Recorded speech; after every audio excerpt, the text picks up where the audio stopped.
John from JO Ventures Outdoors, and I have another video for you today. This is kind of a combination of a couple different videos here. I have a Thankful Thursday for you, and I also have a couple of knives I want to show you that I made leather projects for, and I want to show you those leather projects and just say a few words about the knives and the leather projects, and I appreciate the person sending it to me to do these leather projects and to have some content for the YouTube channel. So I appreciate that very much, being able to check these out. So we'll share those with you in just a minute. But first, as you notice, I have the Knife Brotherhood sticker out here on the table on the cutting board. And I just wanted to take a moment on this Thankful Thursday. Again, an open tag started by Singing Toad. Thank you very much, Singing Toad, for starting this excellent open tag. I wanted to say that I'm so thankful for Big J and Boston Blade Reviews for all their contributions to the Knife Brotherhood, the knife community, through hosting the Happy Hour Knife Chat for so many episodes. And if you didn't hear, this Sunday coming up is their final episode. There's some scheduling changes, and I'm sure they'll explain more, but we just want to say to Big J and to Boston, we thank you, and we're so grateful for all that you've done for the knife community, for the Knife Brotherhood, as we like to call it. Thank you very much for allowing us to be a part of that Happy Hour Knife Chat. And I was a guest on there a couple of times, and I gave them some stuff to give away and some things like that, just a few small items, and many others contributed as well. And it brought us together as a community on YouTube, and I just never fathomed that there would be anything like that by doing YouTube videos. And Big J in Boston were a big part of bringing our community together. There are other lives that do the same thing. RJ's and Randy's WSG and Jesse McJames, their live also does that. TK and Slip Joint Sawyer have their live, and that brings people together. But I was always pretty much involved in the Happy Hour Knife Chat. And Big J in Boston, thank you so much for all that you did. We appreciate you, and we thank you for your efforts that have done nothing but make the Knife Brotherhood stronger. So thank you very much. So on to a couple of leather projects and a couple of knives. So let's do the Stockman first. The first one, and I've got these pulled up on my computer here to the side so I can take a look at it, but in the specifications. Now, these were sent in by David Burge. He is a subscriber, and I've done a couple projects for him already, leather projects, and he sent me this really cool looking Cold Steel Stockman.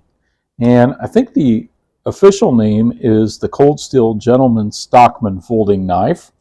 It runs about, I'm looking at the website here, $39, $39.99. And on Cold Steel's website, it really looks kind of like a sow belly in a way. It's got this curved area, this curved spine, but it's not named a sow belly, but it kind of reminds me of one. And it has this nice large clip blade. It is a Stockman, and you can see it's HCR13 MOV, made in China. Cold steel there on the blade, really nice clip blade. This thing is really pretty sharp. I didn't carry it or use it because it's not my knife, but I did just kind of check it out. This is kind of a first impression, he wanted to know my thoughts. And my thoughts are, this is a pretty well-made knife. It seems the fit and finish is really pretty good. I don't really see any gapping. There's really no blade wobble on the sheep's foot blade. I didn't check the main blade. I think there's a tiny bit. Oh, a very, very tiny bit. Nothing to write home about. And then the third blade is a spade blade. Again, HCR13 MOV. Really nice silver. I think they're nickel silver bolsters. Nice pins here. They got nice smooth transitions. I love that blue bone. I love it. This is the length. Blade length is 2.5 inches. And for the main blade, 2.1 for the sheep's foot and 2 inches for the spade blade. Close length, 3.75 inches all overall. So that gives you kind of an idea of the size reference there. I think I did see just a little bit of blade rub on one of these. Maybe I was sleeping or something, but I don't see it now. But no, I don't see any blade rub really.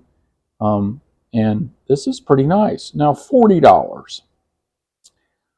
He asked, is it worth $40? I don't know. I mean, it seems pretty nice. It's got HCR13.